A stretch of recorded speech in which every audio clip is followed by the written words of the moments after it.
आज की बड़ी खबर आपको हम बता रहे हैं, जहां पर एमआईएम के राष्ट्रीय अध्यक्ष बैरिस्टर असदुद्दीन ओवैसी साहब का 12 दिसंबर से फिर से उत्तर प्रदेश की दौरे की खबर आ रही है। सबसे पहले कानपुर का दौरा करेंगे, मेरठ, बिजनौर, फिरोजाबाद और सहारनपुर का दौरा करने वाले हैं। इस बार का दौरा ये 5 जगह 31 दिसंबर तक उनका दौरा जो है उत्तर प्रदेश में रहेगा।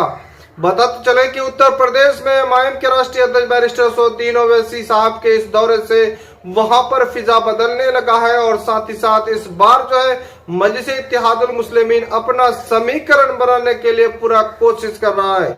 हालांकि ऐन वक्त पर उनका गठबंधन टूटा और ओम प्रकाश राजभर जी अलग हो गए। उसके बाद से एमआईएम के राष्ट्रीय अध्यक्ष बैरिस्टर असदुद्दीन ओवैसी ने पूरी कमान संभाल ली है और किसी तरह से किसी का गठबंधन के साथ कोई खबर नहीं आ रहा है और साथ ही साथ न उनका इरादा भी है। अब अकेले चले हैं और खासतौर पर अकेले समीकरण बनाएंगे। फिलहाल बताते चले वहां पर जिस तरह से तैयारी चल रहा है, अभी खबरें आ रही हैं कि अब जो 150 सीटों पर मुकम्मल पूरा इरादा बना रहा है और साथ ही साथ ये इरादा जो है वहां पर बहुत ही लोगों ने सराहा है कि अब जो है मजलिस-ए-इत्तेहादुल मुस्लिमीन को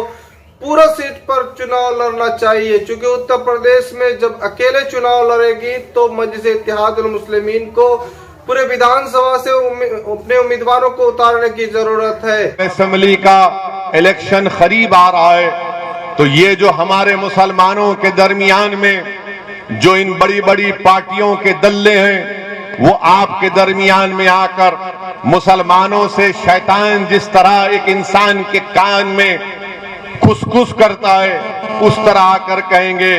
कि भाइयों ये इलेक्शन हमारी जिंदगी मौत का इलेक्शन है। अपने वोट का इस्तेमाल ओवैसी के हक में मत करो, वरना वोट का इस्तेमाल अगर ओवैसी के पार्टी के हक में करोगे तो वोट डिवाइड हो जाएगा। मैं उन तमाम लोगों से कह रहा हूं, तुम इब्लीस की तरह कानों में जाकर ये मत पढ़ो, बल्कि आओ और हमसे बात करके बताओ हमको, हम तुमको दलील देंगे। दलाइल की बुनियाद पर हम इनको बता देंगे कि मुसलमानों के वोट की वजह से बीजेपी नहीं जीत रही है। बीजेपी अगर मुल्क में 2 मरतबा नरेंद्र मोदी भारत के प्रधानमंत्री बने हैं और उत्तर प्रदेश में अगर बीजेपी की सरकार बनी है और अगर उत्तर प्रदेश में 2014 में समाजवादी, बीएसपी, कांग्रेस नाकाम हुई और बीजेपी के 70 के करीब 2014 में उनके एमपी कामयाब हुए और 17 में समाजवादी और कांग्रेस ने मिलकर इलेक्शन लड़ा, तब भी 300 असेंबली सीट पर बीजेपी कामयाब हो गई। 19 का इलेक्शन आया पार्लियामेंट का 2019 का, तो समाजवादी और बीएसपी मिलकर लड़े, तब भी सिर्फ 15 लोकसभा की सीट पर कामयाबी हासिल करे। बाकी पार्लियामेंट की सांसद की सीटों पर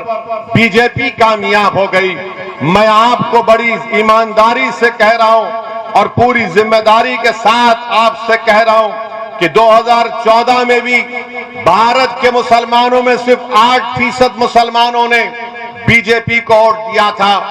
और 2014 में नरेंद्र मोदी को 34% हमारे हिंदू भाइयों ने वोट दिया था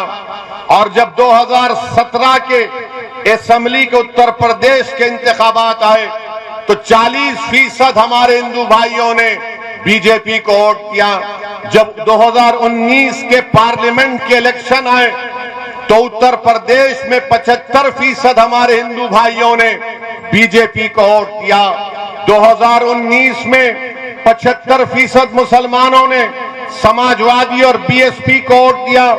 तब भी उनके 15 जीते। मैं उत्तरोला के उन तमाम जिम्मेदारों से अर्ज कर रहा हूं, खास तौर से जहां पर जो सेकुलर जहन रखने वाले हमारे हिंदू भाई और बहन हैं, हमारे दलित और